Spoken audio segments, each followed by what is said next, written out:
PLT Kepala Dinas Pekerjaan Umum dan Penataan Ruang PUPR Aceh Utara, Jafar, menyebutkan butuh anggaran puluhan miliar untuk perbaikan infrastruktur di Gampong Lampuk, Kecamatan Seunudon, Kabupaten Aceh Utara. Infrastruktur tersebut rusak lantaran diterjang abrasi pantai sejak beberapa hari lalu. Sehingga ratusan kepala keluarga terpaksa mengungsi karena kehilangan rumah, bahkan jalan lintas juga ikut rusak. Langkah awal dari Pemkab Aceh Utara melakukan penggalisasi terkait berapa besar terjadi kerusakan, selanjutnya disampaikan kepada pimpinan, kata Jafar.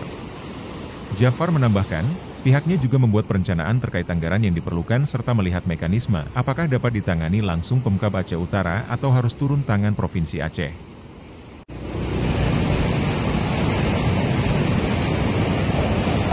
Jadi sebagaimana kita lihat, ini kondisi kita di lapangan, bahwasanya di Desa Lopuk ini adalah merupakan kerusakan daripada bibir pantai akibat banjir rob yang terjadi sudah 3 hari berjalan. Jadi dalam hal ini kerusakan infrastruktur, terutama badan jalan, kemudian juga korban harta benda masyarakat, juga terjadinya pergeseran bibir pantai.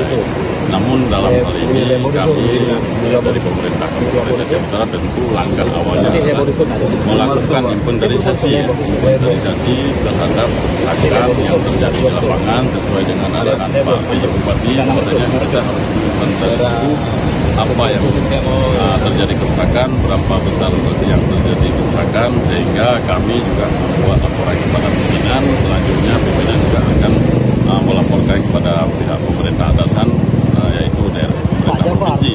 Jadi mungkin kondisi sampai hari ini kita belum melakukan perencanaan secara teknis terhadap garis pantai ini. Namun kalau misalnya kita melakukan perencanaan, tentu harus melihat mekanisme yang ada, apakah ini bisa dilakukan oleh pemerintah kabupaten atau ini adalah merupakan tanggung jawab pemerintah atasan, apakah itu provinsi maupun pusat. Jadi dalam hal ini kami juga harus mempelajari dulu, karena kalau kita lihat dari kebutuhan anggaran ini adalah untuk anggaran besar, apalagi penanganan garis pantai. Jadi tentu bangunan pengaman pantai ini adalah bangunan yang mahal.